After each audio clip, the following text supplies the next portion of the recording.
बाद प्रतिपदा से नवमी तक नवरात्र कहलाता है। ये नवरात्रों में व्रत या पूजन करने के लिए अमावस्या को ही सुंदर मंडप तैयार कर लेना चाहिए। मंडप 9 हाथ लंबा और 7 हाथ चौड़ा होना चाहिए, अर्थात 16 हाथ का मंडप इस समतल भूमि पर सुंदर सजावट सहित बनाया जाए महाराज। और मंडप के मध्य में 4 हाथ लंबी एवं 4 हाथ चौड़ी वेदी माता भगवती के विराजने के लिए बनानी चाहिए। इस मंडप को सफेद मिट्टी एवं गोबर से आप लेपन कर सकते हैं। उसके बाद चांदनी बदनवार झंडी आदि लगा करके उस मंडप की सुंदर सजावट करिए, जिसमें आप देवी को विराजमान कर रहे हैं। नित्य प्रति स्नान के बाद नियम करके नवरात्रि के निमित्त ब्राह्मणों का वरण करें, सामर्थ्य अनुसार वस्त्र आभूषण आदि प्रदान करें, क्योंकि ब्राह्मणों को, सुहागन स्त्रियों को और कुमारी कन्याओं को इनको दान करने से देवी अत्यधिक प्रसन्न होती है महाराज। सिंहासन पर मां भगवती की प्रतिमा स्थापित करें। मूर्ति यदि नहीं है आपके पास, मूर्ति का अभाव है, तो आप नवार्ण मंत्र अंकित यंत्र की भी स्थापना कर सकते हैं, जिसमें देवी का ही स्वरूप होता है, वो उतना ही उससे भी प्रसन्न होती है। कलश स्थापित करें। हस्त नक्षत्र पूजा प्रारंभ करने के लिए शुभ माना जाता है। उसके बाद यथासंभव 9 दिन व्रत करके नवाह पारायण का पाठ करें या ब्राह्मणों से पाठ कराएं, तो इससे आदि शक्ति अत्यंत प्रसन्न होती है। नित्य प्रति भगवती की पूजा विभिन्न नवीन पुष्पों से, श्रद्धा पूजन से, भक्ति से करें।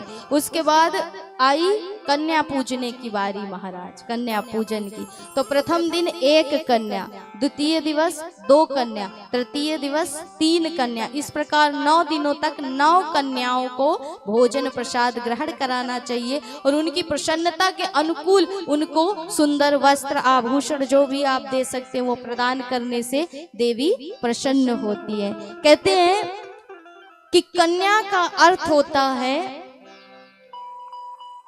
2 वर्ष की कन्या बालिका, 3 वर्ष की कन्या जो होती है वो त्रिमूर्ति होती है, 4 वर्ष की कन्या कल्याणी होती है, 5 वर्ष की कन्या रोहिणी होती है, 6 वर्ष की कन्या कालिका होती है, 7 वर्ष वाली चंडिका, 8 वर्ष वाली सांभकी, 9 वर्ष वाली दुर्गा, 10 वर्ष वाली सुभद्रा कहलाती है। और इसके ऊपर आयु की कन्या का पूजन नहीं करना चाहिए, सिर्फ 10 वर्ष की बालिका ही कन्या कहलाती है महाराज। कन्या पूजन से आपके जीवन में जो भी दुख हैं, दरिद्र हैं, उनका समन करती हैं ये आदि शक्ति जगदम्बा। इसलिए आप यदि सभी कार्य सिद्धि प्राप्त करना चाहते हैं, उनकी प्राप्ति करना चाहते हैं, तो सभी कार्य सिद्धि के लिए ब्राह्मण की कन्या, युद्ध में विजय के लिए क्षत्रिय की कन्या, व्यापार लाभ के लिए वैश्य की कन्या और शूद्र की कन्या का पूजन करना चाहिए। ब्राह्मण और क्षत्रिय को सिर्फ ब्राह्मण कन्या का ही पूजन करना चाहिए। ये देवी भागवत में आया है महाराज कि ब्राह्मण और क्षत्रिय को सिर्फ ब्राह्मण की कन्या का पूजन, वैश्य को क्षत्रिय या वैश्य कन्याओं का पूजन करना चाहिए और शूद्रों के लिए 4 वर्ण की कन्या पूजन के योग्य होती है। अष्टमी के दिन विशेष रूप से मां भगवती ने शिव जी के, जो सती महारानी ने अपने देह को त्यागा था, तो उस यज्ञ को बचाने के लिए, उस यज्ञ का विध्वंस भी करने के लिए भद्रकाली ने अवतार लिया था। इसलिए अष्टमी को रात्रि में भद्रकाली की विशेष रूप से पूजा की जाती, इस दिन उनका जन्म उत्सव मनाया जाता है। इसलिए अष्टमी की रात्रि पूरी जाग करके भद्रकाली की सिद्धि की जाती है, उपासना की जाती है महाराज।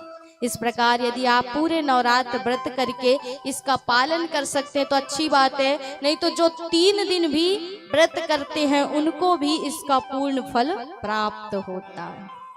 नवरात्र अनुष्ठान में 4 ही बातें प्रमुख रूप से देखी गई हैं। देवी पूजन, हवन, कुमारी पूजन और ब्राह्मण भोजन।